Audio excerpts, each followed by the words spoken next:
করি আর কি, যেটা আপনি রমজানের সময় আমরা ইটা করি, এই আপনার হিসাবটা করি, তাই না? জাকাতের ব্যাপার। তো আমার কোশ্চেনটা হলো, কারণ অনেক সময় দেখা যায় ব্যাংকে টাকা আছে বা একটা লেনদেন হচ্ছে, এরকম হয়। তো ওই ক্ষেত্রে আমরা কোন তারিখের ডেডলাইনটা ধরবো, মানে অ্যাজ অফ, এটা কি আমরা 29শে রমজান বা 28শে রমজান বা রমজানের 1 তারিখ, মানে কোনটা ভালো আর কি? প্রথম কথা হলো যে জাকাত আপনার উপর ফরজ হবে যখন বছর পূর্ণ হবে। এটা চন্দ্র বৎসর, সৌর বৎসর না, চাঁদের হিসেবে। ও আপনি আরবি আচ্ছা। মাসের যেই তারিখে জাকাত দিবেন, আবার পরবর্তী বছরে ঠিক সেম তারিখে আপনার জাকাত দিতে হবে।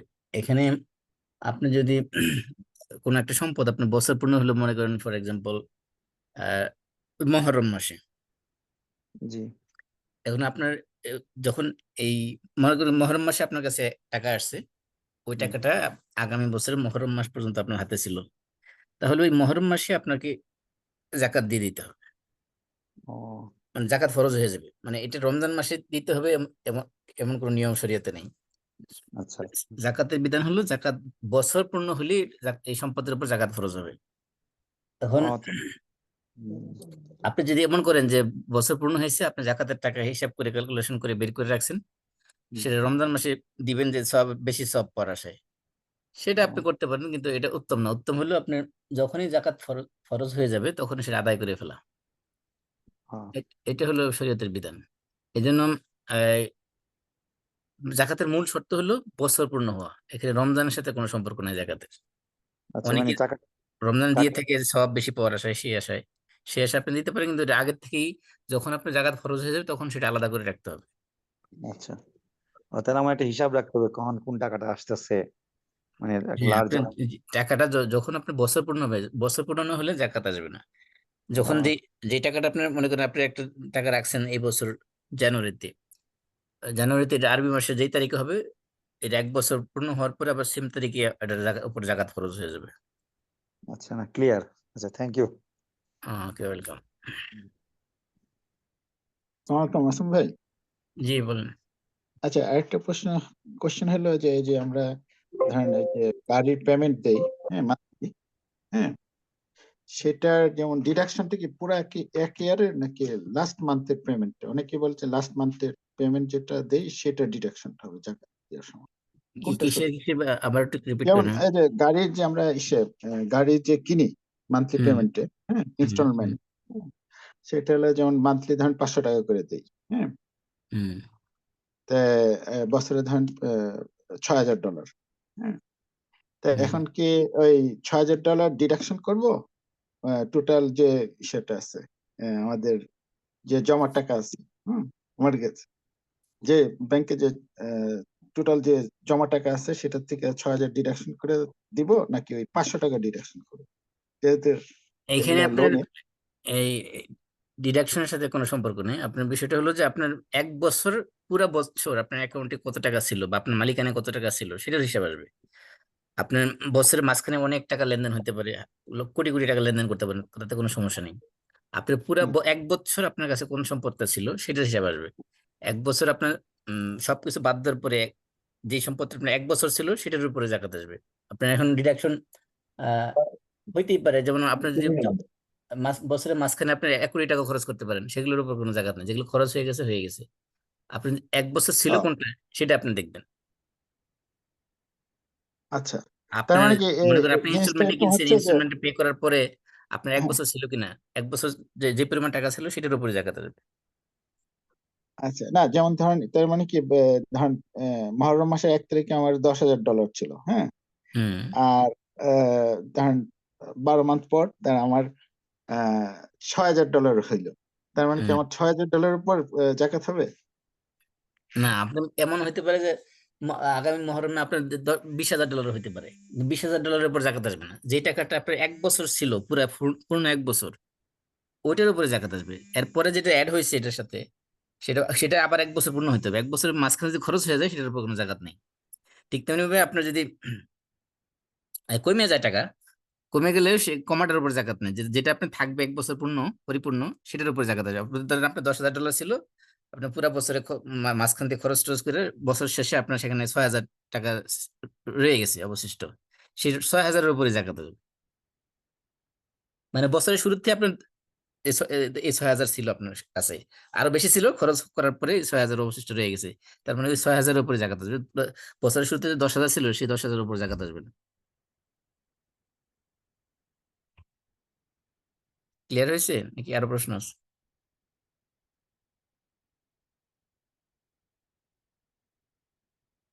হ্যালো,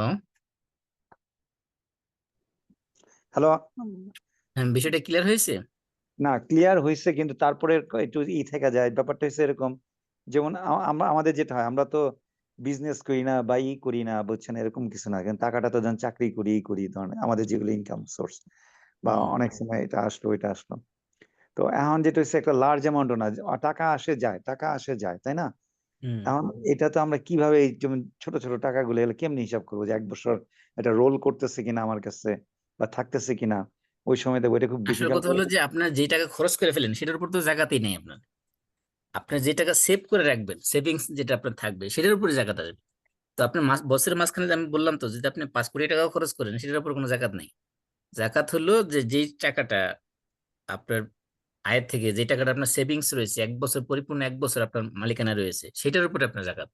এই জন্য মাঝখানে যেগুলো খরচ করছেন সেগুলো তো আপনার হিসাব করার দরকারই নেই। যদি এমন হয় যে ব্যবসায়িক সম্পদ হয়, জি। সেটা হিসাব আলাদা। কিন্তু আপনার এমনি আইন, অন্যান্য ইনকাম যেগুলো আছে, সেগুলোর উপর সেভিংস এর উপর জাকাত আসবে। মানে আপনার বছর যেগুলো খরচ করে ফেলছেন মাঝখান দিয়ে, সেগুলোর উপরে জাকাত নেই। পুরো 1 বছর যেটা আপনার মালিকানাধীন ছিল, পুরো টাকাটা, সেটার উপরে হুম। জাকাত। আচ্ছা কমপ্লিট আচ্ছা। 1 বছর আপনার মালিকানায় থাকতে হবে। এটা আপনি যেটা খরচ করে ফেলছেন সেটা তো চলে গেছে, এটা আপনার মালিকানায় নাই, ওটার উপর জাকাতও নেই, ওটার হিসাবও নেই। হুম, ঠিক আছে। জি, আহ, জাজাকাল্লাহ। তারপর আপনার কোনো প্রশ্ন থাকলে ফোন দিন আমার, সমস্যা নেই। জি, আসসালামু আলাইকুম। ওয়ালাইকুম আসসালাম। الحمد لله والصلاة والسلام على رسول الله وعلى آله ومن والاه. سبحانك لا علم لنا إلا ما علمتنا إنك أنت العليم الحكيم. رب اشرح لي صدري ويسر لي أمري واحلل عقدة من لساني يفقهوا قولي. اللهم علمنا ما ينفعنا وانفعنا بما علمتنا وزدنا علما نافعا. আলহামদুলিল্লাহ, আমরা মূলত আলোচনা করতেছিলাম আল্লাহর উপর ঈমানের বিষয় নিয়ে। সেখানে তাওহীদুর রুবুবিয়্যা, তাওহীদুল উলুহিয়্যা বা ইবাদা, এর মধ্যে আমরা আছি। তো ইবাদত নিয়ে আলোচনা করতে যে এখানে ডিটেলসে ঢুকে গিয়েছিলাম। তো আমি চিন্তা করতেছি যে এত ডিটেলসে গেলে দেখা যাবে যে ওই এক আয়াতে 1 বছর শেষ হবে না। তো আমরা এই জন্য একটু স্কিপ করে যাব, যে তাওহীদুল ইবাদাকে আকীদার সাথে সম্পৃক্ত সরাসরি বিষয় যেগুলো, সেগুলো শুধু আলোচনা করবো, বাকিগুলো আপাতত স্কিপ করলাম আর কি। সেটা হলো, এই জন্য আজকে আমরা আলোচনা করবো যে তাওহীদুল উলুহিয়্যা বা ইবাদতের ক্ষেত্রে যে ধরনের শিরক হতে পারে, সেই শিরক গুলো নিয়ে আমরা আলোচনা করবো। যে আমরা ইবাদতের ক্ষেত্রে কোন কোন ধরনের শিরক আমরা করতে পারি, বা আমাদের থেকে প্রকাশ পেতে পারে, সেগুলো নিয়ে আমরা আলোচনা করবো। তা আল্লাহর ইবাদতের ক্ষেত্রে 3 ধরনের শিরক সাধারণত হয়ে থাকে। 1 নম্বর শিরক হলো যে এই বিশ্বাস করা যে আমাদের ইবাদত পাওয়ার যোগ্য কেউ আছে, আল্লাহর সাথে অন্য কেউ ইবাদত পাওয়ার যোগ্য কোন সত্তা বা কেউ আছে, এটা মনে বিশ্বাস করা, এটা এটা শিরক হিল ইবাদা, মানে ইবাদতের মধ্যে শিরক। এটা হলো বিশ্বাসের ক্ষেত্রে। ইবাদতের ক্ষেত্রে আমাদের ইবাদত গুলো আল্লাহ ছাড়া অন্য কেউ পেতে পারে, এমন বিশ্বাস যদি কেউ করে, তাহলে সে শিরক করলো। 2 নম্বর হলো যে আমরা যে সকল ইবাদত করি, সেই ইবাদত গুলো যদি কারোর, আল্লাহ ছাড়া অন্য কারো উদ্দেশ্যে করা হয়, সেটাও শিরক। তাহলে প্রথমটা হলো বিশ্বাসের সাথে সম্পর্কিত। আমি যদি বিশ্বাস করি আমার ইবাদত আল্লাহ ছাড়া অন্য কেউ পাওয়ার যোগ্য, সেটা শিরক। দ্বিতীয়ত হলো আমি প্র্যাকটিক্যালি কোনো কাজ যদি করি আল্লাহ ছাড়া কারো উদ্দেশ্যে, সেটাও শিরক। 3 নম্বর হলো শিরক ফিল হুকম। আল্লাহ যে সকল হুকুম বা বিধান দিয়েছেন, দুনিয়াবি কোনো ব্যক্তির বা কোনো রাষ্ট্রের, কোনো প্রতিষ্ঠানের, কোনো অর্গানাইজেশনের বা কোনো ইনস্টিটিউট কোনো আইন তৈরি করলে, আমরা যদি মনে করি যে এই আইনটা আল্লাহর আইনের চেয়ে বেটার অথবা সিমিলার, এটাও এক ধরনের শিরক। তাহলে এটা শিরক ফিল হুকম, মানে আল্লাহর বিধানের ক্ষেত্রে শিরক। তাহলে ইবাদতের ক্ষেত্রে এই 3 ধরনের শিরক আছে। একটা হলো আকীদাগত, যে বিশ্বাস রাখা যে আমি যে ইবাদত করি, এই ইবাদত আল্লাহ ছাড়া অন্য কেউ পাওয়ার যোগ্য। দ্বিতীয়ত হলো আমলের ক্ষেত্রে, প্র্যাকটিক্যালি, আমি যে ইবাদত গুলো করি, সেই ইবাদত যে আল্লাহ ছাড়া অন্য কারো সন্তুষ্টির উদ্দেশ্যে করি, সেটা ইবাদতের মধ্যে শিরক। 3 নম্বর হলো আল্লাহর বিধানের ক্ষেত্রে, বিধান পালন করার ক্ষেত্রে শিরক। এগুলো একটু ডিটেলস আলোচনা করা দরকার আছে। এই জন্য প্রথমটা হলো যে আল্লাহ ছাড়াও অন্য কেউ ইবাদত পাওয়ার যোগ্য। এটা অনেক সময় মানুষ আহ, বাড়াবাড়ি করতে যায়, একজনের নাম রাখলো আব্দুর রসুল, আব্দুল হোসেন। আব্দুল রসুল মানে রাসুলের গোলাম, আব্দুল হোসেন মানে হোসাইনের গোলাম। শিয়ারা অনেকের নাম রাখে আব্দুল হোসেন, এবং কি অনেক পীরপন্থী বেদাতপন্থী এরা অনেক সময় একজনের নাম রাখে আব্দুর রাসুল, রাসুলের গোলাম। এখানে আব্দ সাধারণত মানুষ যখন ব্যবহার করে, তখন সাধারণত ব্যবহার করা হয় এটা একমাত্র আল্লাহর দাস, আল্লাহর গোলাম হিসেবে, আল্লাহর দাস দাস হিসেবে মানুষ আব্দ শব্দটা ব্যবহার করে।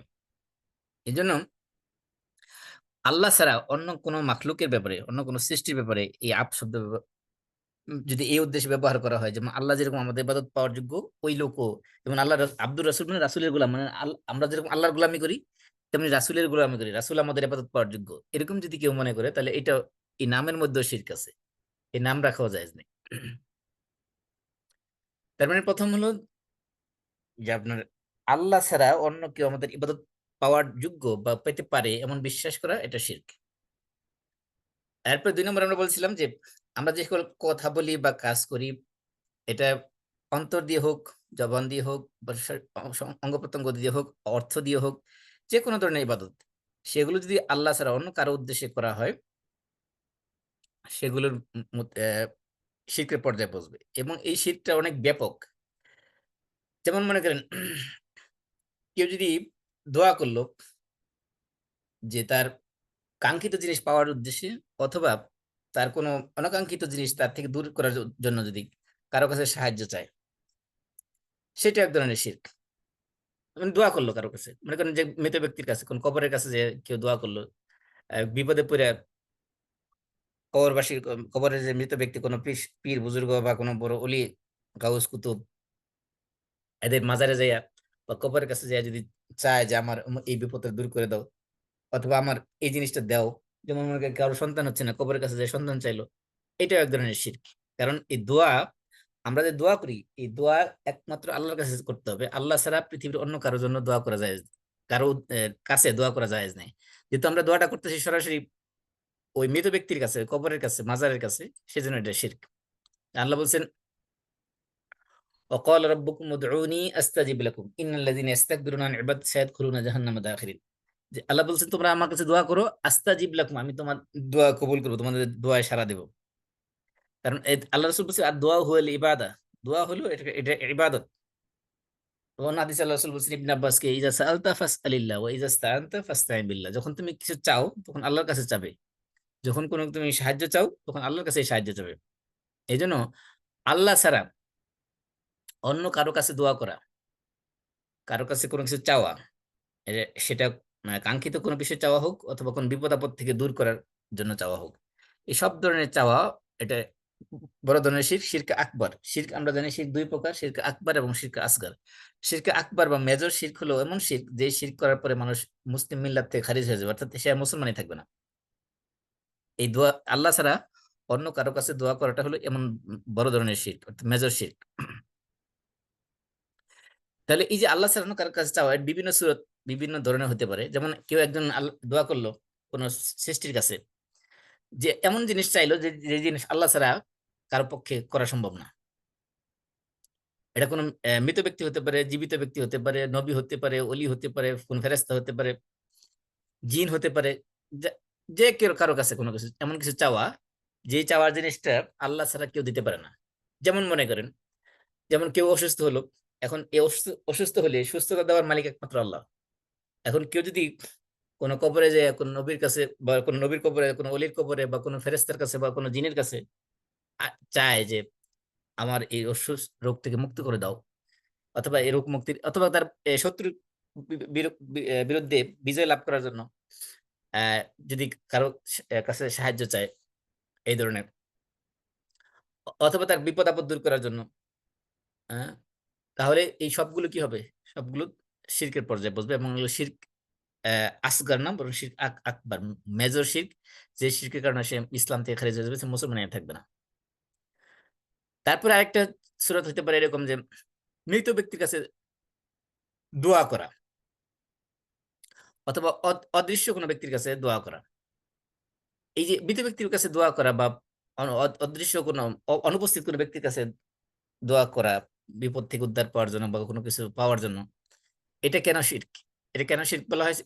এর কারণ হলো এর মধ্যে সে এক নম্বর হলো সে আল্লাহ ছাড়া অন্য কারো কাছে দোয়া করেছে। 2 নম্বর হলো যেহেতু এই মৃত ব্যক্তিদের অনুপস্থিত, তার মানে আমি যে চাচ্ছি মৃত ব্যক্তির কাছে বা কবরের কাছে, আমি এই কথা বিশ্বাস করি যে সে মৃত ব্যক্তি কি জানে, সে অদৃশ্য বিষয় জানে। কারণ আমি, সে তো মৃত মৃত ব্যক্তি, আমি তো জীবিত। তো সে আমার খবর সে রাখবো কিভাবে, আমার বিষয়টা সে জানলো কিভাবে? তার মানে বোঝা গেছে যে, অথবা যে ব্যক্তি আমার সামনে অনুপস্থিত, আমার কাছেই নেই, মনে করেন আমি এমন একজন ব্যক্তির কাছে চাইতেছি যে ব্যক্তি আবার এই দেশেই নেই, অন্য দেশে আছে, তার কাছে আমি চাইতেছি যে তুমি আমার এই বিপদটা দূর করে দাও। জীবিত মনে করেন একজন অলি আছে, তার কাছে চাইতেছি, তার মানে বোঝাতে চাচ্ছে যে ওই ব্যক্তিটা গায়েব জানে, অদৃশ্য জিনিসের খবর রাখে। যেহেতু যদিও সে আমার সাথে কানেক্টেড না, কিন্তু সে আমার অবস্থা সে বুঝতেছে। মানে যে জিনিসটা, এই যে মানুষের অদৃশ্য বিষয়ের খবর রাখা, এটা একমাত্র আল্লাহ তাআলার ক্ষমতা। পৃথিবীর কোনো মানুষ গায়েব জানে না। এই জন্য যে বিশ্বাস যে করতেছে সে ওই ব্যক্তি গায়েব জানে, সেই কারণে এটা শিরকের পর্যায়ে পৌঁছবে। এই জন্য অদৃশ্য ব্যক্তির কাছে কোনো কিছু চাওয়া, মানে অনুপস্থিত করে ব্যক্তির কাছে কোনো কিছু চাওয়া, এটাও শিরকের পর্যায়ে। এমনকি ওই ব্যক্তি এটা বিশ্বাস করে যে ওই ব্যক্তি সবকিছু শুনতে পাচ্ছে। অর্থাৎ অনেক সময় আছে যে মুরিদ বিপদে পড়লে পীর সাহেবের নাম ধরে সে চাইতে থাকে। তার মানে সে বোঝাতে যাচ্ছে তার পীর সাহেব সবকিছু শুনে, সমস্ত কিছু। আল্লাহ যেরকম পৃথিবীর সমস্ত কিছুর আওয়াজ, সমস্ত কিছুর চাওয়া পাওয়া সবকিছু একসাথে শুনে, সে মনে করতেছে তার পীর সাহেব ওইরকম সবকিছু শুনে। তার মানে এটা শিরকের পর্যায়ে পৌঁছে গেছে। যে এই জন্য এই যে বিষয়গুলো যেগুলো আল্লাহর ছাড়া অন্য কারো পক্ষে করা সম্ভব না, যেগুলো আল্লাহর বৈশিষ্ট্য, এই বৈশিষ্ট্যগুলো যখন অন্য কোনো ব্যক্তির মধ্যে দেওয়া হয়, তখনই সেটা শিরক। এই জন্য আল্লাহ ছাড়া অন্য কারো কাছে দোয়া করা, এটাও এক ধরনের শিরক। আরেকটা হলো যে আল্লাহর মাঝখানে এবং বান্দার মাঝখানে একজন তৃতীয় পক্ষ দাঁড় করানো দোয়ার ক্ষেত্রে, এটাও এক ধরনের শিরক। যে কেউ যদি মনে করে যে আমি দোয়া করলে আল্লাহর কাছে, সরাসরি যদি আমি আল্লাহর কাছে দোয়া করি, তাহলে আল্লাহ আমার দোয়া কবুল করবে না, বরং একজন থার্ড পার্সন লাগবে যে আল্লাহর সাথে আমার সাথে মধ্যস্থতা করে দেবে, ইন্টারমিডিয়েটর হিসেবে কাজ করবে। এরকম মিডিয়া, থার্ড পার্সন মিডিয়া হিসেবে যদি কেউ মনে করে যে সে আল্লাহর সাথে বান্দার সাথে দোয়া কবুলের জন্য একটা মধ্যস্থতা, তার মাধ্যমে আমার দোয়াটা আল্লাহর কাছে পৌঁছবে, এটা এক ধরনের শিরক।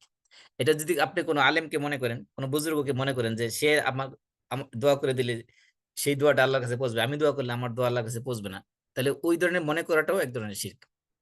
অর্থাৎ দোয়ার মাঝখানে তৃতীয় কোনো ব্যক্তিকে মধ্যস্থতাকারী বানানো, এটা এক ধরনের শিরক। তারপরে কারণ কি, এই যে মধ্যস্থতাকারী বানানো, এটা ছিল আরবদের শিরকের একটা অন্যতম মাধ্যম। কারণ আরবরা যে সকল মূর্তি পূজা করতো এবং তারা নেককার ব্যক্তির মূর্তি বানায় সেগুলো দোয়া করতো, কেন করতো? সেগুলোর সামনে এ, দোয়া করতো, সেগুলো সামনে ইবাদত করতো। উদ্দেশ্য কি? আল্লাহ তাআলা বলেছেন ওয়াল্লাযিনা ইত্তাখাযু মিন দুনিহি আউলিয়া মা না'বুদুহুম ইল্লা লিয়ুকাররিবুনা ইলাল্লাহি যুলফা। যে আমরা এই সকল মূর্তির ইবাদত করি, এই যে নেককার মানুষগুলো তাদের ছবি বানায়, মূর্তি বানায়, ওয়ালের মধ্যে টানায় ইবাদত করি, এই উদ্দেশ্যে যে তারা আমাদের আল্লাহর আরো নিকটবর্তী করে দেবে, আল্লাহর নৈকট্য হাসিলের জন্য এই কাজগুলো আমাদের সহায়ক হবে। এই জন্য এই যে মধ্যস্থতা বানাইছে এই সকল অলিয়া উলিয়াদেরকে, এই জন্য এগুলোকে শিরকে আকবরের পর্যায়ে ধরা হয়, বড় মেজর শিরক, যে শিরকের কারণে মানুষ ইসলাম থেকে খারিজ হয়ে যাবে। তারপরে আরো কিছু উদাহরণ হলো যে ইবাদতের ক্ষেত্রে শিরকের মধ্যে শিরকুন নিয়ত মানে হলো যে নিয়তের মধ্যে, ইচ্ছার মধ্যে শিরক ঢুকানো। বাহ্যিক ভাবে যেমন মুনাফিকরা কি করে, তাদের ইন্টেনশন হলো তারা ইসলাম গ্রহণ করে নাই, অন্তর থেকে ইসলাম গ্রহণ করে নাই, কিন্তু বাহ্যিক দিক থেকে তারা দেখাচ্ছে যে তারা আসলে মুসলমান। আসলে তার অন্তরের ভিতরে কি নেই, ইমান নাই। তারা ওই যারা কুল্লাদিন আমানু ক্বালু আমান্না, যখন ইমানদারদের সাথে আসে তখন তারা বলে আমরা ইমান এনেছি। ওয়াইজা খালাউ ইলা শায়াতিনহিম ক্বালু ইন্না মাআকুম, যখন তাদের শয়তানদের সাথে, বন্ধুদের সাথে মিলিত হয়, তখন তারা বলে আমরা তোমাদের সাথেই আছি। তাহলে এই যে নিয়তের ক্ষেত্রে তার ভিতরে গলদ আছে, তার মানে তার অন্তর থেকে সে খালেস নিয়ত করে নাই, তার ভিতরে নেফাকি আছে। ঠিক তেমনি ইবাদতের ক্ষেত্রে যে মানুষ যদি কেউ লোক দেখানোর নিয়ত করে, এটাও শিরকের পর্যায়ে পৌঁছবে। এই জন্য আল্লাহ তাআলা বলছেন ফাওয়াইলুল লিল মুসাল্লিন, ওই সকল মুসল্লিদের জন্য ধ্বংস। তাদের জন্য আল্লাযীনা হুম আন সালাতিহিম সাহুন আল্লাযীনা হুম ইউরাউন, যারা নামাজের ব্যাপারে গাফিল, অন্যমনস্ক, অমনোযোগী, আর কি আল্লাযীনা ইউরাউন, যারা মানুষকে লোক দেখানোর উদ্দেশ্যে, মানুষকে দেখানোর উদ্দেশ্যে নামাজ পড়ে। তাহলে এই যে লোক দেখানো নামাজ পড়া, এটাও এক ধরনের শিরক। কারণ কি, সেখানে এই নামাজ দ্বারা উদ্দেশ্য ছিল নামাজের উদ্দেশ্য ছিল আল্লাহর ইবাদত করা, আল্লাহকে সন্তুষ্ট করা, আল্লাহর হুকুম পালন করা। সে যেহেতু এই নামাজের মাধ্যমে তার ইন্টেনশন হলো মানুষকে দেখানো, লোক দেখানো, সেই জন্য এটা এক ধরনের শিরকের পর্যায়ে পড়ে এবং শিরকে আকবরের মধ্যে পড়ে। আহ, এটা ডিপেন্ড করে তার ইন্টেনশনের উপরে। কখনো কোনো এই রিয়াটা কখনো শিরকে আকবর হতে পারে, কখনো শিরকে আসগার হতে পারে। যেমন এই যে হজ হজ করার সময়, এখন তো প্রচুর মানুষ হজে যাচ্ছে। হজের সময় অনেক মানুষের নিয়তি থাকে যে সে তার আসার পরে তার মানে সবাই তাকে হাজি বলে ডাকবে, সে আলহাজ নাম লাগাবে। যেমন আমার এলাকায় একবার এক ঈদের মাঠে আহ, এলাকার গণ্যমান্য মুরব্বী যারা নেতৃস্থানীয় লোকজন, তারা ঈদের মাঠে একটু আলোচনা করতেছিল। তো একজন বলতেছে যে গত বছর ওয়াজ মাহফিলের সময় পোস্টার বানানো হয়েছে, দেখলাম সমস্ত আহ, বিশেষ অতিথি, প্রধান অতিথি, তাদের নামের শুরুতে আলহাজ আছে, শুধু আমি একাই আমার নামের শুরুতে আলহাজ নাই। এই জন্য আমি নিয়ত করেছি আগামী বছর আমি হজে যাবো, আপনারা সবাই আমার জন্য দোয়া করবেন। উদ্দেশ্য কি, তার নামের শুরুতে আলহাজ লাগাবে, কারণ সবার নামের শুরুতে আলহাজ আছে, ওনার নামের শুরুতে আলহাজ নাই। তার মানে এই যে উনি সবার সামনে নিয়তটা প্রকাশই করে দিল যে শুধুমাত্র আলহাজ লাগানোর উদ্দেশ্যে কি করছে, উনি আগামী বছর হজে যাওয়ার নিয়ত করেছে। তার মানে উনি চাচ্ছে যে সমাজের সবার সাথে সবাই যে লেভেলে ওই ওই স্ট্যাটাস, ওই সমান স্ট্যাটাস তিনি অর্জন করতে চাচ্ছেন হজ করার মাধ্যমে। তাহলে ওনার মূলত উদ্দেশ্যই হলো শুধুমাত্র সামাজিক স্ট্যাটাসটাকে একটু উন্নত করা। তার মানে তার উদ্দেশ্য একমাত্র আল্লাহর জন্য না, এই হজ করার উদ্দেশ্য হলো সে সামাজিক ভাবে সে একটু মর্যাদা সম্পন্ন ব্যক্তি হওয়ার দান্দা আর কি। এই ধরনের নিয়ত যদি কেউ হজ করে, তার এই হজটাও শিরকের পর্যায়ে পৌঁছবে। আরেকটা ইবাদতের ক্ষেত্রে আরেকটা শিরক হলো শিরক ফিল খাউফ।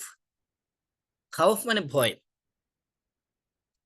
ভয় চার ধরনের আছে, এর মধ্যে এক ধরনের ভয় আছে যেটা শিরকের মধ্যে পৌঁছে। যে চার ধরনের ভয় কি, একটা ভয় হলো আল্লাহর ভয়, যে আল্লাহর ভয়ের সাথে এমন ভয় যে ভয়ের সাথে আল্লাহর মহাব্বত আছে, আল্লাহর সম্মান আছে, আল্লাহর সাথে আল্লাহর প্রতি বিনয় আছে। এই ধরনের ভয় করাটা হলো ওয়াজিব। আল্লাহর ব্যাপারে এই ধরনের ভয় অন্তরে লালন করা, এটা হলো ওয়াজিব। আরেকটা ভয় আছে মানুষের ন্যাচারাল যে ভয়, মানুষের যেমন শত্রুর ভয়, হিংস্র প্রাণীর ভয়, বিষাক্ত জীবজন্তুর ভয়, এগুলো হলো বৈধ ভয়। এই ধরনের ভয় পাওয়াটা কোনো সমস্যা না। আরেক ধরনের ভয় আছে যে ভয় হলো শিরক মিশ্রিত ভয়। এই ভয়ের মধ্যে শিরক আছে। সেটা হলো যে কোন সৃষ্টিকে এমন ভাবে ভয় করা যেমন ভাবে আল্লাহকে ভয় করা হয়। আল্লাহকে ভয় করা হয় মানে সেই ভয়ের ভিতরে কি থাকে, এক নম্বরে আল্লাহর প্রতি তাজিম, একবারে এক্সট্রিম লেভেলের সম্মান, রেসপেক্ট এবং মহাব্বত। আল্লাহকে আমরা ভয় করি, আল্লাহ যখন ভয় করি সেখানে এক নম্বর থাকে রেসপেক্ট, সম্মান, দুই নম্বর থাকে মহাব্বত, তিন নম্বর থাকে হাম্বলনেস। এই তিনটা জিনিসের সমন্বয়ে আল্লাহর সাথে আল্লাহর ভয় থাকে। আল্লাহর ভয়ের মধ্যে থাকে ভয়, এর মধ্যে থাকে সম্মান, এর মধ্যে থাকে মহাব্বত, এর মধ্যে থাকে বিনয়। এইরকম তিনটা জিনিস সমন্বয় করে যদি পৃথিবীর কোনো সৃষ্টিকে, কোনো মূর্তিকে, কোনো জীবিত ব্যক্তিকে বা কোনো মৃত ব্যক্তিকে বা কোনো যে কোনো ধরনের সৃষ্টিকে যদি কেউ ভয় করে, সেই ভয়টা হলো শিরকি ভয়। সেই ভয়টাও এক ধরনের শিরক।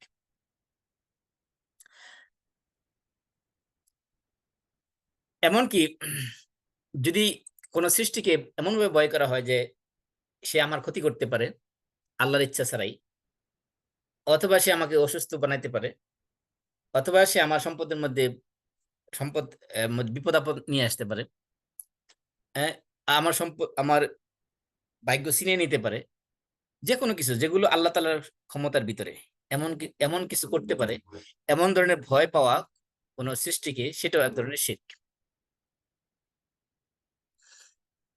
তার মানে সৃষ্টিকে ভয় পাইলে সেই ভয়ের মধ্যে যদি তাজিম থাকে এবং সেই ভয়ের মধ্যে যদি মহাব্বত থাকে, মহাব্বতের ভয়, তাজিমের ভয় এবং বিনয়ের ভয়, তিনটা জিনিসের ভয় যদি থাকে কোনো সৃষ্টির প্রতি, তাহলে সেটাও এক ধরনের শিরকের মধ্যে পড়বে। আরেকটা ভয় হলো এমন ভয় যে ভয়ের কারণে মানুষকে কোনো ওয়াজিব কাজ তরক করতে বাধ্য করে অথবা কোনো হারাম কাজ করতে বাধ্য করে। এই ধরনের ভয় ভয় হলো হারাম ভয়। তাহলে আমাদের এখানে গুরুত্বপূর্ণ বিষয় হলো যে খাউফ শিরকি, যেটা যে এই ভয়টা হলো শিরকের পর্যায়ে পৌঁছে যায়। তাহলে ভয়ের মধ্যে শিরক আছে, নিয়তের মধ্যে শিরক আছে। 3 নম্বর হলো আপনার মহাব্বতের মধ্যে শিরক আছে। মহাব্বত মহাব্বত আবার 3 প্রকার। একটা হলো, এক ধরনের মহাব্বত হলো ফরজ বা ওয়াজিব, আরেক ধরনের মহাব্বত হলো শিরক, আরেক ধরনের মহাব্বত হলো আপনার আহ যেটা মুস্তাহাব বা ন্যাচারাল মহাব্বত বা মুবাহ। তাহলে মহাব্বতের মধ্যে ওয়াজিব মহাব্বত হলো আল্লাহ এবং আল্লাহ রাসূলকে ভালোবাসা, এবং আল্লাহ এবং আল্লাহ রাসূল যা ভালোবাসেন সেগুলোকে ভালোবাসা, এটা হলো ওয়াজিব। এই ধরনের মহাব্বত অন্তরে লালন করা, এটা হলো ওয়াজিব, আবশ্যক। আরেক ধরনের মহাব্বত হলো ন্যাচারাল মহাব্বত বা ভালোবাসা। যেমন মনে করেন সন্তান, পিতা মাতা তার সন্তানকে ভালোবাসে, কোন ব্যক্তি তার ফ্রেন্ডকে ভালোবাসে, মানুষ তার সম্পদকে ভালোবাসে। এগুলো হলো সাধারণ মহাব্বত, ন্যাচারাল মহাব্বত। এগুলো মুবাহ, এগুলো বৈধ। তবে এই ধরনের ন্যাচারাল মহাব্বত যেগুলো আছে, ন্যাচারাল জিনিসের মহাব্বত যেগুলো আছে, এগুলোর মহাব্বত যদি কোন এমন পর্যায়ে পৌঁছে যে মহাব্বত এবং আল্লাহ রাসূলের মহাব্বতের কাছাকাছি বা তার চেয়ে বেশি, তাহলে সেই মহাব্বত হলো হারাম। অর্থাৎ আমি আল্লাহকে এবং আল্লাহ রসুলকে, আল্লাহর বিধানকে যদি এগুলো চেয়ে যদি দুনিয়ার কোনো ব্যক্তিকে বা কোনো বস্তুকে বা কোনো টাকা পয়সা বা কোনো কিছু, কোনো পজিশনকে, কোনো কিছুকে যদি আল্লাহ এবং আল্লাহ রাসূলের উপর বেশি প্রাধান্য দিই, বেশি ভালোবাসি, তাহলে আমার সেই ভালোবাসাটা হবে শিরকের পর্যায়ে এবং এটা হারাম ভালোবাসা। তাহলে আর 3 নম্বর মহাব্বত শিরকিয়া, যেটা শিরকি মহাব্বত, যেটা সেটা হলো যে কাউকে ভালোবাসার সময় যদি সে ভালোবাসার ভিতরে আল্লাহকে যেভাবে ভালোবাসার ক্ষেত্রে আমরা শর্ত বলেছিলাম, সেখানে ভালোবাসার ভিতরে তাজিম থাকতে হবে, সেখানে হাম্বলনেস থাকতে হবে, সেখানে এবাদতের মানসিকতা থাকতে হবে। এরকম কাউকে ভালোবাসার ক্ষেত্রে যদি এই ভালোবাসাটা হয় এবাদতের উদ্দেশ্যে, সে ভালোবাসা যদি হয় তাজিমের উদ্দেশ্যে, সে ভালোবাসা যদি তাকে নিজের বিনয় এবং হাম্বলনেস প্রকাশ করার উদ্দেশ্য হয়, তাহলে সেই ধরনের ভালোবাসা পোষণ করাটাও শিরক। তাহলে আমরা 3টা শিরক পেলাম। একটা হলো নিয়তের ক্ষেত্রে শিরক, 2 নম্বর হলো ভয়ের ক্ষেত্রে শিরক, 3 নম্বরে ভালোবাসার ক্ষেত্রে শিরক। 4 নম্বর শিরক হলো আপনার রাজা। রাজা মানে আশা করা, খুব কোনো কিছু আশা করা। তাহলে আশা করা, আল্লাহর কাছে আশা করা, কোনো জিনিসের ভালো কিছু আশা করা, এটা আল্লাহর কাছে আশা করতে হবে। আল্লাহর কাছে যেমন নেক কাজ করছি, নেক কাজের সওয়াবের আশা করি, এই ধরনের আশা করাটা এটা একটা ইবাদত। আর এই আশার মধ্যে যদি এমন হয় যে পৃথিবীর কোনো মাখলুকের কাছে, আল্লাহর কোনো সৃষ্টি জীবের কাছে এমন বিষয়ে আশা করা যেটা আল্লাহ ছাড়া কেউ করতে পারে না, আল্লাহ ছাড়া কারো করার কোনো ক্ষমতা নেই, সেই ধরনের আশা করাটাও এক ধরনের শিরক। যেমন কেউ বললো যে আহ কোন সৃষ্টির কাছে সে আশা করলো যে সে আমাকে সন্তান দিবে, অথবা সে তার রোগ মুক্তি দিবে, তার ক্ষমতা বলে সে আমাকে রোগ থেকে মুক্তি দিবে। তাহলে এই ধরনের আশা যদি কেউ আল্লাহ ছাড়া অন্য কারো কাছে করে, তাহলে সেই আশাটাকে শিরকের পর্যায়ে নিয়ে যাবে। এমন শিরক, সেটাকে বলে শিরকুল আকবার আল মুখরিজ মিনাল মিল্লাহ। যে এমন শিরক, যে শিরক হলো মেজর শিরক, এবং এই শিরকটাকে ইসলাম থেকে বের করে দেবে। অর্থাৎ সে ইসলাম ভঙ্গ করে আমল করেছে। যেমন অজু ভঙ্গের কারণ আছে, ইসলাম ভঙ্গের কারণ আছে, এর মধ্যে ইসলাম ভঙ্গের কারণের মধ্যে অন্যতম হলো শিরক। তাহলে আমরা দেখলাম শিরক আছে নিয়তের মধ্যে, শিরক আছে ভয়ের মধ্যে, শিরক আছে মহব্বতের মধ্যে। 4 নম্বর হলো শিরক হলো সালাতের মধ্যে। সালাতের মধ্যে শিরক কিভাবে হতে পারে? কেউ যদি সালাত আদায় করলো, রুকু করলো, সেজদা করলো, অথবা সালাতের মতো করে, আমরা সালাতে যেভাবে আল্লাহর সামনে সেজদা করি, পৃথিবীর অন্য কোনো মানুষের সামনে যদি সে এইভাবে নিজেকে নত করে সেজদা করে, বিনয়ের সাথে, মহাব্বতের সাথে, আনুগত্যের সাথে, তাহলে এটাও শিরকের আকবরের মধ্যে পড়বে। এবং সমস্ত আহলুল ইলম, ওলামাদের কিরাম একমত হয়েছে এই ব্যাপারে যে সে মুখরিজুন আনিল মিল্লাহ। এই ধরনের শিরক তাকে মুসলিম মিল্লাত থেকে বের করে দেবে, অর্থাৎ সে মুসলমান আর থাকবে না। আল্লাহ বলছেন লা তাসজুদু লিশ-শামস ওয়ালা লিল-কামার ওয়াসজুদু লিল্লাহিল্লাযী খালাকাহুন ইন কুনতুম ইয়্যাহু তা'বুদুন। তোমরা সূর্যকে সিজদা করো না, চন্দ্রকে সিজদা করো না, বরং সিজদা করো সেই আল্লাহকে যিনি এগুলো সৃষ্টি করেছেন, যদি তোমরা একমাত্র তারই ইবাদত করে থাকো। এবং আল্লাহ বলছেন সূরা আনআমে, কুল ইন্না সলাতি ওয়া নুসুকি ওয়া মাহইয়ায়া ওয়া মামাতি লিল্লাহি রাব্বিল আলামিন। বলে আমার নামাজ, আমার কুরবানি, আমার জীবন, আমার মরণ সবকিছু রব্বুল আলামিনের জন্য, লা শারীকা লাহ, তার সাথে কোনো শরীক নেই। এই জন্য আল্লাহ ছাড়া অন্য কারো কাছে আল্লাহর মতো করে সেজদা করার, এটা বড় ধরনের শিরক, এমন ধরনের শিরক যে শিরক মানুষকে মুসলমান থেকে বের করে দেবে, সে আর মুসলমানে থাকবে না।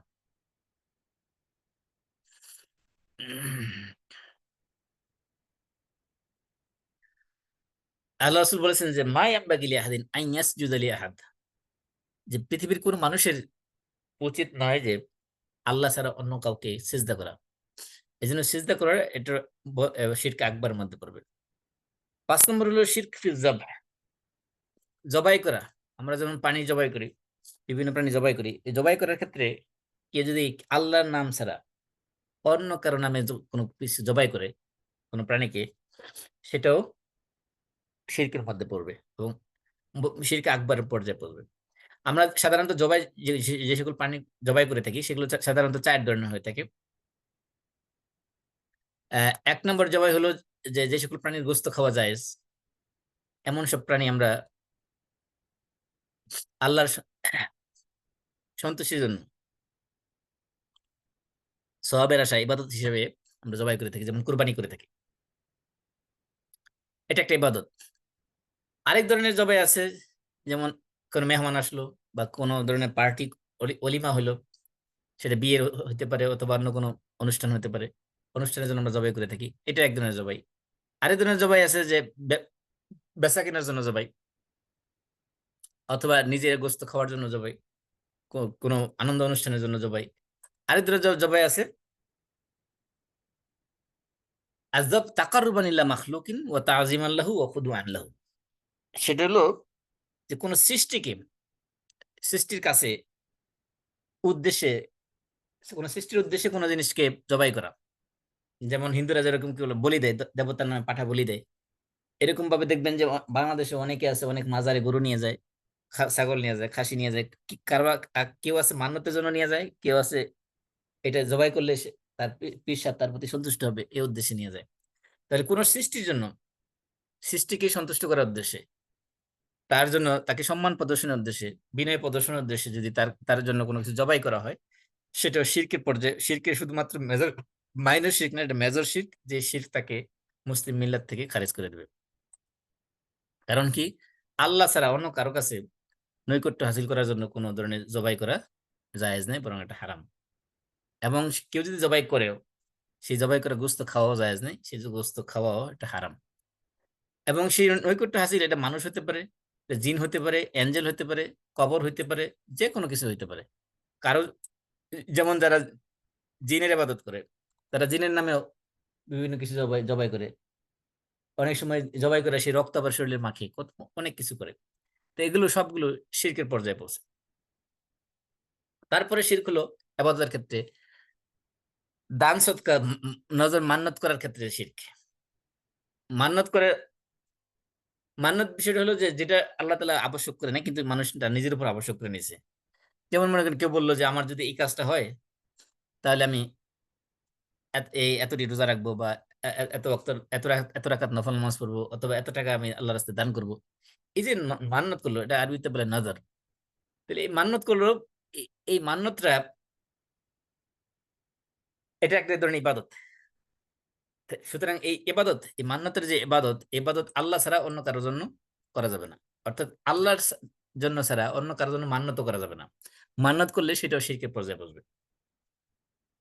কেউ যদি মনে করে, কেউ যদি বলে যে, ফর এক্সাম্পল, যে যদি আমার এই বিপদটা দূর হয়ে যায়, তাহলে আমি অমুকের কবরে এত টাকা দান করব, অমুক মাজারে এত টাকা সিন্নি দিব, এটাও বড় ধরনের শিরক। এটা মেজর শিরক, এটা মাইনর শিরক না। এটা মেজর শিরক মানে এমন শিরক যে শিরকের কারণে সে মুসলমান থেকে খারিজ হয়ে যাবে, মুসলমান থাকবে না। অথবা মনে করলো যে আমার এই সন্তান যদি সুস্থ হয়ে যায়, অথবা আমার এই রোগ যদি ভালো হয়ে যায়, অথবা আমার এই হারিয়ে যাওয়া অমুক যদি আমার ফিরে আসে, তাহলে আমি অমুক মাজারে, অমুক শায়েখের, অমুক অলির দরবারে এত টাকা দান করব, এত টাকা, এতগুলো মোমবাতি দেবো, আগরবাতি দেবো, বা এতগুলো সিন্নি দেবো। এই যে মান্যতটা করলো, এই মান্যতটা শিরক। কারণ মান্যত একমাত্র আল্লাহর উদ্দেশ্যে করা যাবে জায়েজ, অন্য কারোর জন্য। তার মান্যত যেহেতু একটা ইবাদত, আর ইবাদত আল্লাহ ছাড়া কারো উদ্দেশ্যে করাটাই হলো শিরক। তাহলে এখানে যেহেতু এই মান্যতটা করা হচ্ছে আল্লাহ ছাড়া অন্য কারো নামে, মৃত ব্যক্তির নামে বা কবরের নামে, এই জন্য এটা বড় ধরনের শিরক। এই শিরকের কারণে মানুষ মুসলিম মিল্লাত থেকে খারিজ হয়ে যাবে, সে আর মুসলমানই থাকবে না। এটা মাল হতে পারে, যে কোনো হাদিয়া হতে পারে, যে কোনো কিছু মৃত ব্যক্তির নামে কোনো ধরনের এই ধরনের মান্যত করা, এটা এক ধরনের বড় ধরনের শিরক। ছোটখাটো শিরক না, বড় ধরনের শিরক।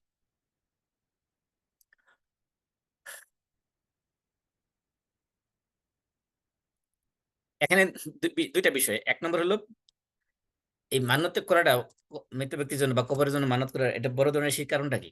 কারণ এখানে দুইটা বিষয়। এক নম্বর হলো সে ইবাদত করেছে, যে ইবাদত আল্লাহ পাওয়ার যোগ্য একমাত্র আল্লাহ, সে ইবাদতটা আল্লাহ ছাড়া কোন আল্লাহর সৃষ্টির জন্য করেছে, এটা হলো এক নম্বর কারণ। দুই নম্বর কারণ হলো সে মনে করতেছে এই যে মৃত ব্যক্তি, এই মৃত ব্যক্তি মানুষের কল্যাণ এবং অকল্যাণ করার মালিক, সে কল্যাণ এবং অকল্যাণ করতে পারে। এই কারণে এই যে বিশ্বাসটা করলো যে কল্যাণ এবং অকল্যাণ দেওয়ার মালিক ওই মৃত ব্যক্তি, আল্লাহ ছাড়া মানুষকে কল্যাণ দিতে পারে, এই কারণে সে এটা শিরকের পর্যায়ে পৌঁছে গেছে, সে বড় ধরনের শিরক করেছে। এই জন্য বলা হচ্ছে যে কোন ধরনের কবরের মধ্যে, কোন ধরনের মাজারের মধ্যে কোন টাকা পয়সা দেওয়া, মোমবাতি দেওয়া, আগরবাতি দেওয়া, এমনকি আহ মৃত ব্যক্তির কবরকে, কোনো বুজুর্গের কবরকে স্থানান্তরিত করা,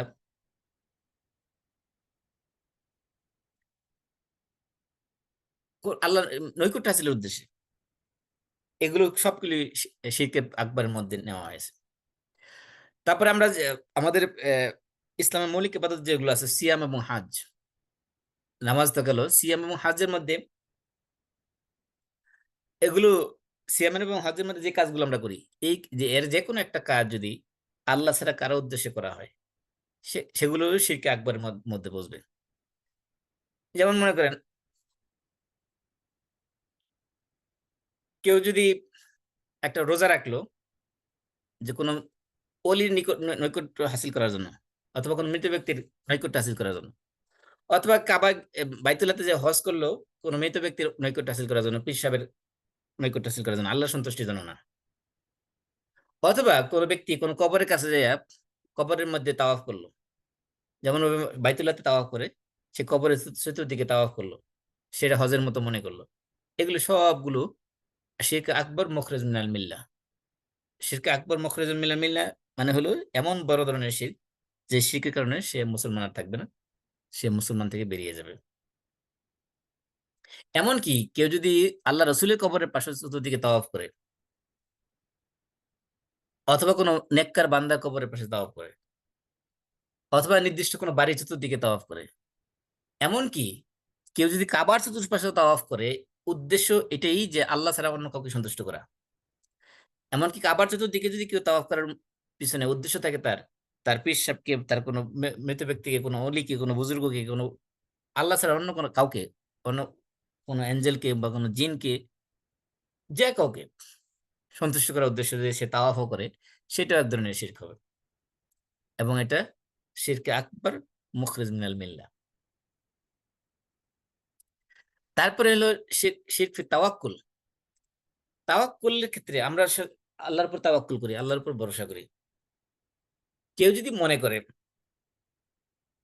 যে আল্লাহ ছাড়া অন্য কেউ কল্যাণ এবং অকল্যাণ করতে পারে, তার উপর তাওয়াক্কুল করে, যেমন সেটা মূর্তি হতে পারে, সেটা জিন হতে পারে, সেটা মানুষ হতে পারে, কারোর উপর যদি তাওয়াক্কুল করে, আল্লাহ ছাড়া অন্যের উপর ভরসা রাখে কল্যাণ করার এবং অকল্যাণ করার, সেটাও শিরকে আকবার, এবং এই শিরক তাকে ইসলামের গণ্ডি থেকে বের করে দেবে। এই জন্য, কারণ তাওয়াক্কুল এটা হলো আল্লাহর নৈকট্য হাসিলের অন্যতম একটা মাধ্যম। আমরা নামাজের মধ্যে কি বলি? ইয়াকা না'বুদু ওয়া ইয়াকা নাস্তাঈন। আমরা একমাত্র কেবলমাত্র শুধুমাত্র তোমারই ইবাদত করি এবং একমাত্র তোমারই কাছে সাহায্য চাই। তাহলে আল্লাহর কাছে, আল্লাহরই ইবাদত করি এবং আল্লাহর কাছে সাহায্য চাই, এটা আমরা বলতেছি নামাজের মধ্যে, কিন্তু বাস্তবে দেখা যাচ্ছে আল্লাহ ছাড়া অন্যের উপর তাওয়াক্কুল করে বসে আছি। এই জন্য আল্লাহর উপর তাওয়াক্কুল এটা একটা বড় ধরনের ইবাদত। আল্লাহ বলছেন ওমান ইয়াতাওয়াক্কাল আলাল্লাহ ফাহুয়া হাসবু, যে ব্যক্তি আল্লাহর উপর তাওয়াক্কুল করবে এটা তার জন্যই যথেষ্ট। এমনকি আল্লাহর উপর তাওয়াক্কুল করা ছাড়া অন্য কারোর উপর তাওয়াক্কুল করাকে ঈমান পরিপন্থী বলা হয়েছে। আল্লাহ বলছেন ওয়া আলাল্লাহি ফালিয়াতাওয়াক্কাল ওয়া আলাল্লাহি ফাতাওয়াক্কালু ইন কুনতুম মুমিনিন। আল্লাহ তাআলা বলছেন যে তোমরা আল্লাহর উপর তাওয়াক্কুল করো যদি তোমরা মুমিন হয়ে থাকো। তার মানে বোঝানো হয়েছে যে আল্লাহর উপর তাওয়াক্কুল করা এটা ঈমানের শর্ত। অর্থাৎ শর্ত যেখানে নাই, যার তাওয়াক্কুল যার নাই আল্লাহর প্রতি, তার প্রতি ঈমান, তার ভিতরে ঈমানও নাই। কারণ আল্লাহ বলছেন তোমরা আল্লাহর উপর তাওয়াক্কুল করো যদি তোমরা মুমিন হয়ে থাকো। তার মানে মুমিন হওয়ার জন্য শর্ত হলো তাওয়াক্কুল আল্লাহর উপর থাকতে হবে। যেখানে তাওয়াক্কুল নাই তার মানে ঈমানও নাই, তার মানে সে আর মুমিন নেই। এমনকি আল্লাহ তাআলা মুমিনদের বৈশিষ্ট্য যখন আলোচনা করেছেন সেখানে আল্লাহ বলছেন ইন্নামাল মুমিনুনা আল্লাযীনা ইযা যুকিরাল্লাহু ওয়াজিলাত কুলুবুহুম ওয়া ইযা তুলিয়াত আলাইহিম আয়াতুহু যাদাতুহুম ঈমানা ওয়া আলা রাব্বিহিম ইয়াতাওয়াক্কালুন। মুমিনদের তিনটা বৈশিষ্ট্য আল্লাহ উল্লেখ করেছেন। এক নম্বর বৈশিষ্ট্য হলো যখন তাদের সামনে আল্লাহর নাম স্মরণ করা হয় তখন তাদের অন্তর কেঁপে ওঠে। আর যখন তাদের সামনে আল্লাহর আয়াত তেলাওয়াত করা হয় তখন তাদের ঈমান বৃদ্ধি পায়। তিন নম্বর বৈশিষ্ট্য কি? ওয়া আলা রাব্বিহিম ইয়াতাওয়াক্কালুন, এবং তারা তাদের রবের উপরে তাওয়াক্কুল করে। তাহলে আল্লাহর উপর তাওয়াক্কুল করা এটা ঈমানের অন্যতম গুরুত্বপূর্ণ শর্ত। যদি কেউ আল্লাহর উপর তাওয়াক্কুল বাদ দিয়ে অন্য কারোর উপরে, অন্য আল্লাহর কোনো সৃষ্টির উপরে তাওয়াক্কুল করে, সে তাওয়াক্কুল হবে তার জন্য, তাকে শিরকের পর্যায়ে নিয়ে যাবে। তারপর হলো তাওয়াসসুল। তাওয়াসসুল মানে আমরা বলি না ওসিলা, ওসিলা এটা আরবিতে ওসিলা, তাওয়াসসুল এগুলো একই রুট থেকে আসছে। তাওয়াসসুল মানে কারো মধ্যস্থতায় কোনো কিছু চাওয়া আল্লাহর কাছে। এই তাওয়াসসুল দুই ধরনের আছে। এক ধরনের তাওয়াসসুল আছে যেটা মাশরু মানে বৈধ, আরেক ধরনের তাওয়াসসুল আছে যেটা নিষিদ্ধ বা মামনু। তাওয়াসসুল, বৈধ তাওয়াসসুল কোনটা? যেমন আমি আল্লাহর প্রতি ঈমান এনেছি, নবীর প্রতি ঈমান এনেছি, এখন নবীর প্রতি ঈমান আনা, নবীর আনুগত্য করা, নবীকে মহব্বত করি, এটার মাধ্যমে যদি আমরা আল্লাহর কাছে দোয়া চাই, আল্লাহর কাছে দোয়া করি, তাহলে সেই দোয়া বৈধ। কিন্তু রাসূল সাল্লাল্লাহু আলাইহি ওয়াসাল্লাম ইন্তেকালের পরে অথবা রাসূলের জাত নিয়ে, মানে রাসূলের নাম নিয়ে, রাসূলের নামে আমাদেরকে কি করো, রাসূলের উসিলায় আমাদেরকে মাফ করে দাও, এরকম রাসূলের জাত নিয়ে জাতের মধ্যস্থতা করে দোয়া করা, এটাও এক ধরনের শিরক। রাসূলের প্রতি ঈমান এনেছি, সেই ঈমানের ওসিলায় দোয়া চাওয়া যাবে। রাসূলের আনুগত্য করি, সেই আনুগত্যের ওসিলায় আল্লাহর কাছে দোয়া করা যাবে। রাসূলের মহব্বত পোষণ করি, মহব্বত অন্তরে লালন করি, সেই মহব্বতের ওসিলায় আল্লাহর কাছে দোয়া করা যাবে। কিন্তু সরাসরি রাসূলের ওসিলায় যে নবীর ওসিলায় আমার মাফ করে দাও, এই ধরনের ওসিলা চাওয়া এটা নিষিদ্ধ। তাহলে ওসিলার মধ্যে আবার দুই ধরনের আছে, একটা হলো নিষিদ্ধ ওসিলা, একটা হলো বৈধ। নিষিদ্ধ, একটা হলো বৈধ। বৈধটার মধ্যে হলো আল্লাহ রাসূলের প্রতি ঈমান আনা, রাসূলের প্রতি আনুগত্য করা, রাসূলের মহব্বত, এগুলোর মাধ্যমে ওসিলা করা জায়েজ আছে। সরাসরি রাসূলের ওসিলায় দোয়া চাওয়া জায়েজ নেই। আরেকটা হলো তাবাররুকের ক্ষেত্রে শিরক। তাবাররুক মানে কি?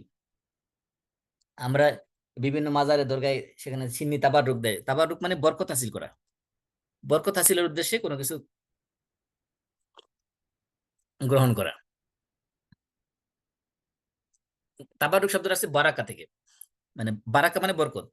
তাহলে কোনো কিছু থেকে বরকত হাসিলের উদ্দেশ্যে কোনো জিনিস গ্রহণ করা, সেটাকে বলে তাবাররুক।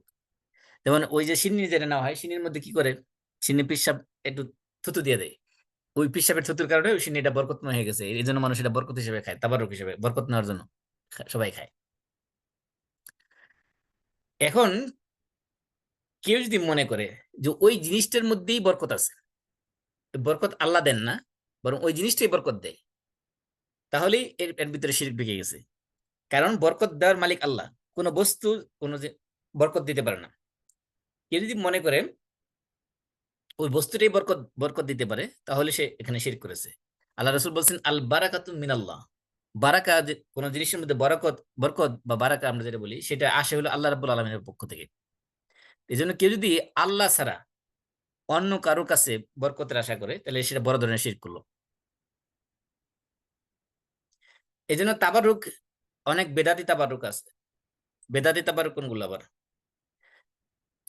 যেমন আল্লাহ রাসূল ইন্তেকালের পরে অনেক ধরনের তাবারুক আছে, রাসূলকে নিয়ে যেগুলো বেদাত।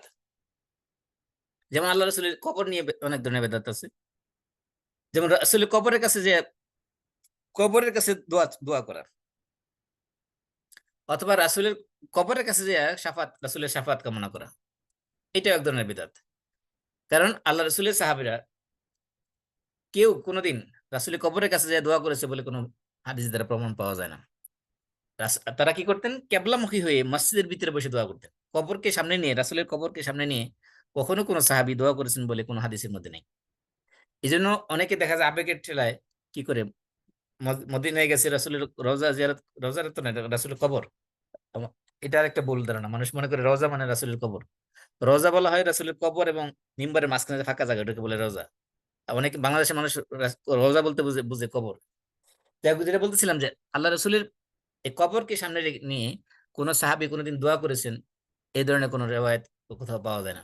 সাহাবায়ে কেরাম দোয়া করতেন মসজিদে বসে, রাসূলের মসজিদে নববীতে, এবং কিবলামুখী হয়ে কবরকে সামনে নিয়ে। এই জন্য দেখবেন এখন সৌদি আরবে যারা যায় কবর কাছে যায়, যখন দোয়া করতে চায় তখন দেখবেন যে সেখানে গাইড আছে সৌদি গভর্নমেন্টের পক্ষ থেকে, তারা বলে যে কেবলার দিকে ফিরে, ওদিকে ফিরে না দোয়া করো, কবরের দিকে ফিরে দোয়া করা যাবে না।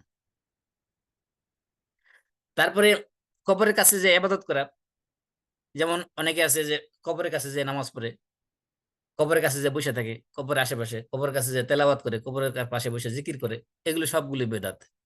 এগুলো কোনোটাই কোনো ভিত্তি নেই। তারপরে কবর হাত দিয়ে স্পর্শ করা, হাতের মধ্যে আবার সেই স্পর্শ করার পরে সেই হাতে চুমা খাওয়া, এগুলো সবগুলি বেদাত। এগুলোর থেকে বরকত পাওয়ার কিছু নেই। মানে কখনো কোনো কোনো কোনো ক্ষেত্রে এগুলো শিরকের পর্যায়ে মানুষকে নিয়ে যেতে পারে। আল্লাহ রাসূল যে জায়গায় বসেছেন অথবা যে জায়গায় নামাজ পড়েছেন, সেই জায়গায় বরকত নেওয়ার ক্ষেত্রে কিছু আছে জায়েজ, কিছু আছে নিষিদ্ধ। কোনগুলো জায়েজ, কোনগুলো নিষিদ্ধ? জায়েজ হলো যে সকল জায়গায় আল্লাহ রাসূল ইবাদত করেছেন ওই জায়গার বা ওই সময়ের বা ওই ওই স্থানের মর্যাদার কারণে, ওই স্থান বা কালকে গুরুত্ব দেওয়া, এটা সুন্নাত। যেমন মনে করেন রমজানের শেষ 10 দিন, একটা নির্দিষ্ট সময়, এই সময়ে আল্লাহ রাসূল সাল্লাল্লাহু আলাইহি ওয়াসাল্লাম ইতিকাফ করতেন। তবে আল্লাহ রাসূল সাল্লাল্লাহু আলাইহি ওয়াসাল্লাম মাকামে ইব্রাহিম, যারা হজ করে বা উমরা করে, মাকামে ইব্রাহিমে সেখানে নামাজ পড়েছেন, ওটার মর্যাদার কারণে। তাহলে এই সকল কাজগুলো করা হলো যেহেতু আল্লাহ রাসূল ইবাদতের উদ্দেশ্যে করেছেন, এই নির্দিষ্ট সময়ে নির্দিষ্ট স্থানে, এগুলোকে বেছে বেছে করা, এটা হলো জায়েজ। আর নাজায়েজ কোনটা? যেই কাজগুলো আল্লাহ রাসূল সাল্লাল্লাহু আলাইহি ওয়াসাল্লাম ওই স্থানের মর্যাদার কারণে করেন নাই বা ওই সময়ের মর্যাদার কারণে করেন নাই, বরং রাসূল সাল্লাল্লাহু আলাইহি ওয়াসাল্লাম ওই ইবাদত করার সময় ওই জায়গায় উপস্থিত ছিলেন বলে করেছেন, ওই স্থানগুলোকে মর্যাদাপূর্ণ মনে করা, এটাও বেদাত। যেমন মনে করেন জাবালুস সাউর, সাউর পাহাড়ের যে গুহা, এই পাহাড়ের আলাদা কোনো মর্যাদা আছে বলে কোনো কোরআন হাদিসে জানা নাই। গারে হেরা, এখানে গারে হেরার মধ্যে ওহী নাজিল হয়েছে, কিন্তু এই গারে হেরার আলাদা কোনো মর্যাদা বা ফজিলত কোরআন হাদিসে কোথাও বর্ণনা করা হয়নি। এই জন্য যে সকল জায়গার আলাদা কোনো ফজিলত বা মর্যাদা কোরআন হাদিসে বর্ণিত হয় নাই, ওই সকল জায়গাকে ফজিলতপূর্ণ মনে করে সেখানে যে দোয়া করা, সেখানে যে নামাজ পড়া, সেখানে যে বিভিন্ন ইবাদত করা, এগুলো বেদাতের পর্যায়ে পৌঁছে।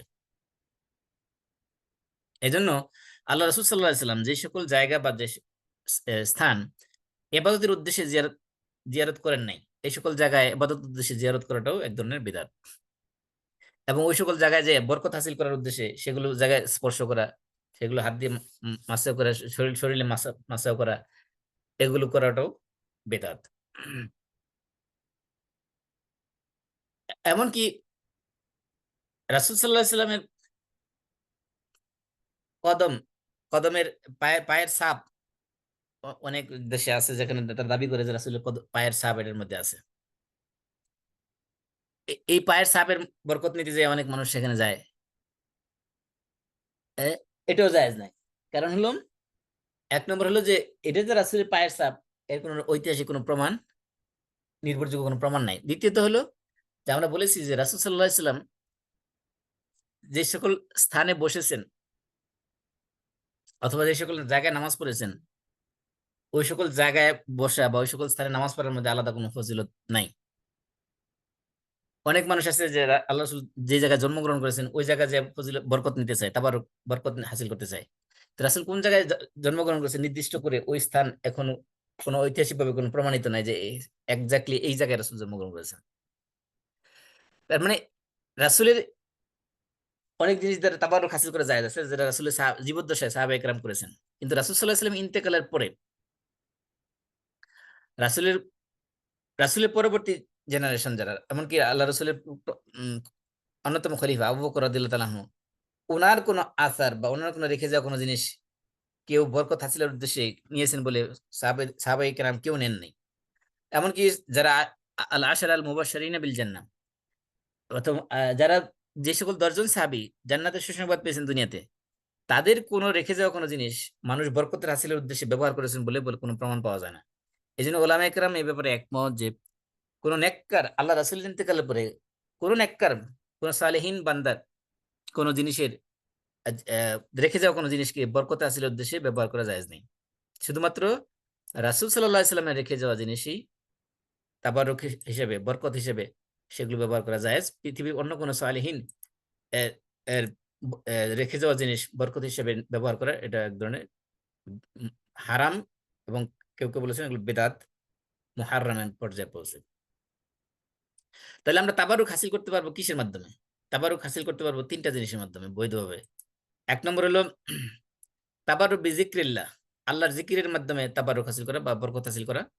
২ নম্বর হলো তাবারুক বিতিলাওয়াতিল কোরআন, কোরআন তেলাওয়াতের মাধ্যমে বরকত হাসিল করা। ৩ নম্বর হলো তাবারুক বিন নবী, নবীর মাধ্যমে বরকত হাসিল করা। তাবারুক বিযিকরিল্লাহ, আল্লাহর জিকিরের মাধ্যমে তাবারুক, এটা আবার কেমন জিনিস? কারণ জিকিরের মাধ্যমে ১ নম্বর হলো যে মানুষের অন্তরের মধ্যে প্রশান্তি লাভ করে। আল্লাহ তাআলা বলছেন আলা বিযিকরিল্লাহি তাতমাইন্নুল কুলুব, যে নিশ্চয়ই আল্লাহর জিকিরের মাধ্যমে অন্তর প্রশান্তি লাভ করে। আরেকটা হলো জিকিরের মাধ্যমে মানুষের শরীরের মধ্যে শারীরিক শক্তি বৃদ্ধি পায়। তার প্রমাণ হলো আল্লাহ রাসূল সাল্লাল্লাহু আলাইহি ওয়াসাল্লামের মেয়ে ফাতিমা রাদিয়াল্লাহু আনহা এবং আলী রাদিয়াল্লাহু তাআলা আনহু, ওনারা যখন আল্লাহ রাসূলের কাছে গেলেন একটা খাদেম খাদেম পাওয়ার জন্য আশায়, তখন আল্লাহ রাসূল সাল্লাল্লাহু আলাইহি ওয়াসাল্লাম তাদেরকে খাদেম দিলেন না। তাদেরকে একটা গোলাম না দিয়ে কি করলেন? তাদেরকে শিক্ষা দিলেন যে তোমরা যখন ঘুমাইতে যাবা তখন ৩৩ বার সুবহানাল্লাহ, ৩৩ বার আলহামদুলিল্লাহ এবং ৩৪ বার আল্লাহু আকবার পড়বে। কারণ বলছে যে এগুলো তোমাদের খাইরুন লাকুমা মিন খাদিম, খাদেমের চেয়ে বেশি উত্তম তোমাদের জন্য এই এই তাসবিহ। এর ব্যাখ্যায় ওলামায়ে কেরাম বলছেন যে যে ব্যক্তি সবসময় নিয়মিত এই জিকিরের উপর আমল করবে, তাই শারীরিকভাবে এমন শক্তি সে অর্জন করবে যেটা তার খাদেমের অল্টারনেটিভ হিসেবে কাজ করবে। অর্থাৎ খাদেম যে পরিমাণ কাজ করতো সে নিজেই তার চেয়ে বেশি পরিমাণে কাজ করতে পারবে। এমনকি ইমাম ইবনুল কাইয়িম রাহিমাহুল্লাহ তিনি বলেছেন যে লা হাওলা ওয়ালা কুওয়াতা ইল্লা বিল্লাহ, এই যে তাসবিহ এটা যে পড়বে তার শরীরের মধ্যে সে আশ্চর্য ধরনের এক ধরনের শক্তি বা এনার্জি সে পাবে, যে এটা তার কষ্টকর কাজ আদায় করা তার পক্ষে সহজ হয়ে যাবে। এবং ইস্তেগফার, বিশেষ করে ইস্তেগফার বেশি বেশি করা। আল্লাহ তাআলা বলেছেন সূরা নূহের মধ্যে ইস্তাগফিরু রাব্বাকুম ইন্নাহু কানা গাফফারা ইউরসিলাস সামাআ আলাইকুম মিদরারা ওয়া ইমদিদকুম বিআমওয়ালি ওয়া বানিনা ওয়া ইয়াজআল লাকুম জান্নাতি ওয়া ইয়াজআল লাকুম আনহারা। ইস্তেগফার অনেকগুলো ফজিলত এখানে বলা হয়েছে, যে ১ নম্বর হলো ইস্তেগফারের মাধ্যমে আল্লাহ তাআলা গুনাহ মাফ করে দিবেন। ২ নম্বর আল্লাহ আসমান থেকে বৃষ্টি দিবেন, তোমাদেরকে সম্পদ বৃদ্ধি করে দিবেন, তোমাদের সন্তান বাড়িয়ে দিবেন, তোমাদের বাগান জান্নাত মানে বাগান এখানে বাগ বাগিচা ফল ফসলাদি বাড়িয়ে দিবেন, এবং তোমাদের জন্য নদী নালা প্রবাহিত করে দিবেন। সবগুলো ইস্তেগফারের ফজিলত বলা হয়েছে। তারপরে এই জিকিরের আরো দুনিয়াবি ফজিলতের মধ্যে আছে যে এই জিকিরের মাধ্যমে বিশেষ করে যে সকল আজকার রুকিয়া হিসেবে ব্যবহার করা হয়, আল্লাহর নাম, এগুলোর মাধ্যমে মানুষ রোগ মুক্তি লাভ করতে পারে। আর জিকিরের এগুলো হলো দুনিয়াবি ফজিলত। আর আখিরাতে ফজিলত তো আছেই। আখিরাতে ফজিলত আছে যে ১ নম্বরে গুনাহ মাফ করে দেওয়া হবে, সওয়াব মাল্টিপ্লাই করে দেওয়া হবে। যেমন আল্লাহ রাসূল বলছেন যে যে ব্যক্তি পড়বে লা ইলাহা ইল্লাল্লাহু ওয়াহদাহু লা শারীকা লাহু লাহুল মুলকু ওয়া লাহুল হামদু ওয়া হুয়া আলা কুল্লি শাইইন কাদির ফি ইয়াউমিন মিআতা মাররা, কেউ যদি দিনে ১০০ বার পড়ে লা ইলাহা ইল্লাল্লাহু ওয়াহদাহু লা শারীকা লাহু লাহুল মুলকু ওয়া লাহুল হামদু ওয়া হুয়া আলা কুল্লি শাইইন কাদির, এই দোয়া যদি কেউ দিনে ১০০ বার পড়ে, তাহলে সে ১০ টা গোলাম আজাদ করার মতো সওয়াব পাবে। তার তার জন্য ১০০ নেকি লেখা হবে, তার ১০০ গুনাহ মাফ করে দেওয়া হবে, এবং সে ওইদিন সন্ধ্যা পর্যন্ত, সকালে যদি কেউ পড়ে তো সন্ধ্যা পর্যন্ত সে শয়তান থেকে সে মুক্তি পাবে, শয়তান থেকে সে প্রোটেকশন পাবে। এবং কোন ব্যক্তি তার সমান আমল করতে পারবে না, তবে সেই ব্যক্তি শুধুমাত্র করতে পারবে যে তার চেয়ে বেশি পরিমাণ তেলাওয়াত এই তাসবিহ তেলাওয়াত করবে।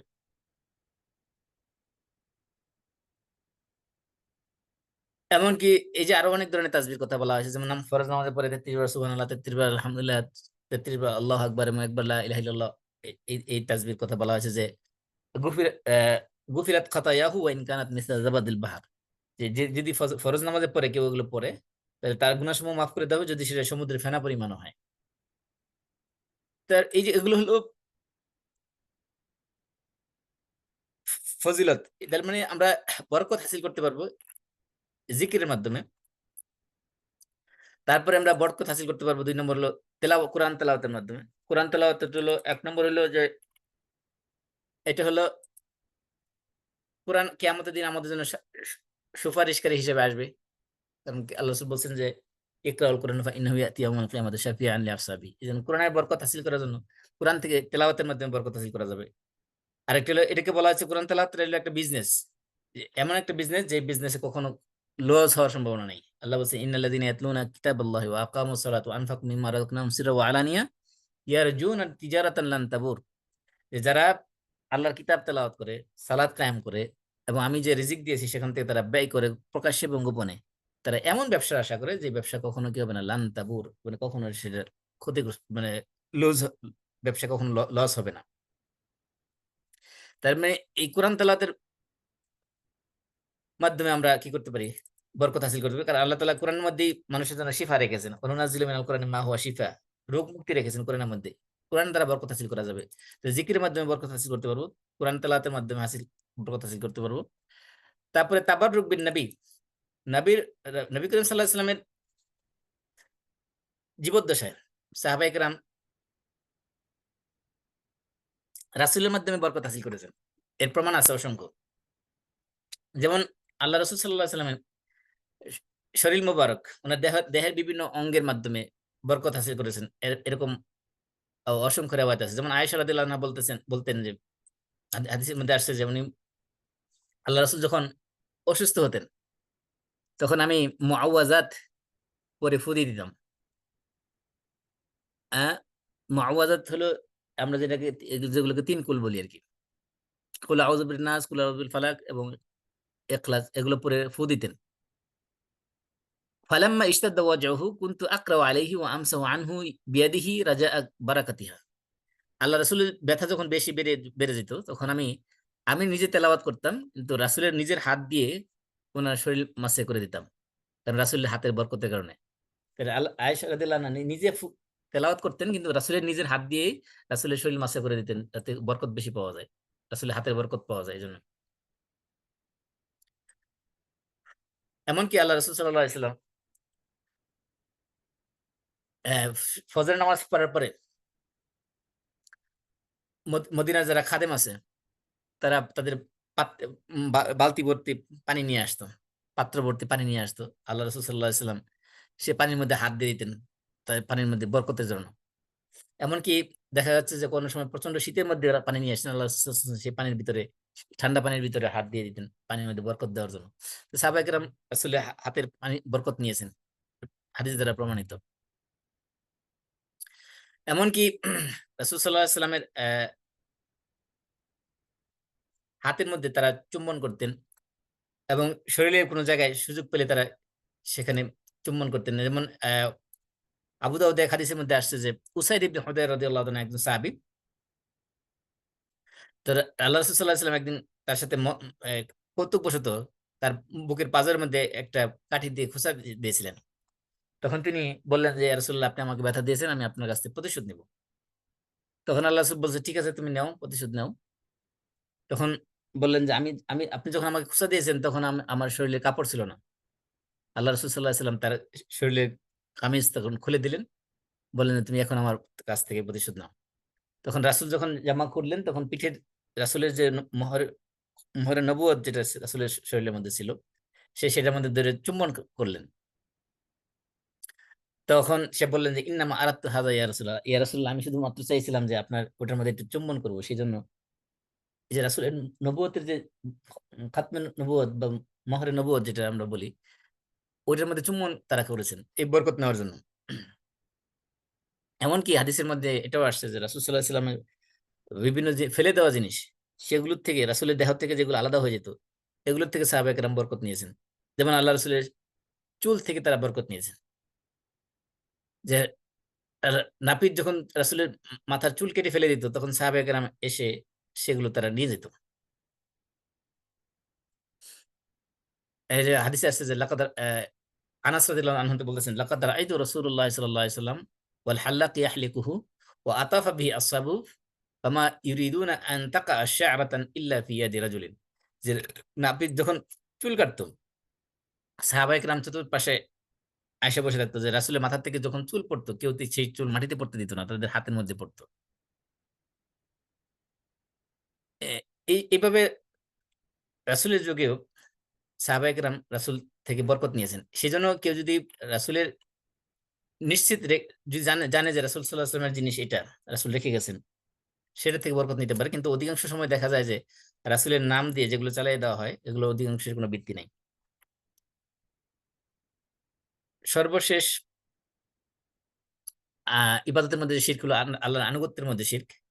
সেটা হলো যে কেউ যদি মনে করে যে আল্লাহর আইনের ছাড়া অন্য যে যত আইন মানুষ বানিয়েছে, সেগুলো আল্লাহর আইনের চেয়ে বেশি উত্তম, অথবা আল্লাহর আইনের সমকক্ষ, সেটা বড় ধরনের শিরক।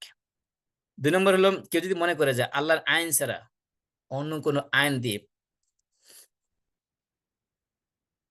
শাসন করা, সমাজ বা রাষ্ট্র পরিচালনা করা জায়েজ আছে, এটাও এক ধরনের শিরক। এমনকি কেউ যদি কোরআন এবং সুন্নাহ পরিপন্থী কোনো আইন প্রণয়ন করে, সেটাও তার এক ধরনের শিরক। এমনকি কেউ যদি আল্লাহর আইন ব্যতীত, আল্লাহর দেওয়া বিধান ব্যতীত অন্য কোনো বিধানের আনুগত্য করে সন্তুষ্ট চিত্তে, এবং আল্লাহর আইনের প্রতি সে অসন্তুষ্ট হয়ে এবং মনে করে যে আল্লাহর বিধান ছাড়া অন্য বিধান প্রতিষ্ঠা করা জায়েজ, সেটাও এক ধরনের শিরক। এগুলো হলো শিরক ফিল হুকম। এমনকি কেউ যদি আল্লাহর হুকুম বাদ দিয়ে, আল্লাহর বিধান বাদ দিয়ে কোনো মানব রচিত বিধানের দিকে মানুষকে আহ্বান করে ডাকে এবং ইসলামের বিরুদ্ধে যুদ্ধ ঘোষণা করে, ইসলামের বিধানের প্রতি মানুষকে ঘৃণা করতে শেখায়, সেগুলো শিরকের পর্যায়ে পৌঁছবে। এগুলো সবগুলো এমন ধরনের শিরক যে শিরক মানুষকে মুসলিম মিল্লাত থেকে বের করে দেবে। এজন্য ইবাদতের ক্ষেত্রে ইবাদত করলে হবে না, শুধু ইবাদতের ক্ষেত্রে শিরক মুক্ত ইবাদত করতে হবে, বিদআত মুক্ত ইবাদত করতে হবে। বিদআত এবং শিরক যদি মিশ্রিত থাকে, সেটা শুধুমাত্র যে আমাদের ইবাদতকে নষ্ট করবে তা না, আমাদের ঈমান নষ্ট করে দেবে, এক পর্যায়ে আমাদের ইসলাম থেকে খারিজ করে দেবে। তো আজকে আমরা আলোচনা করলাম যে উলুহিয়ার ক্ষেত্রে যে সকল শিরক আমাদের ভিতরে ঢুকতে পারে, সেগুলো নিয়ে আমরা আলোচনা করছি।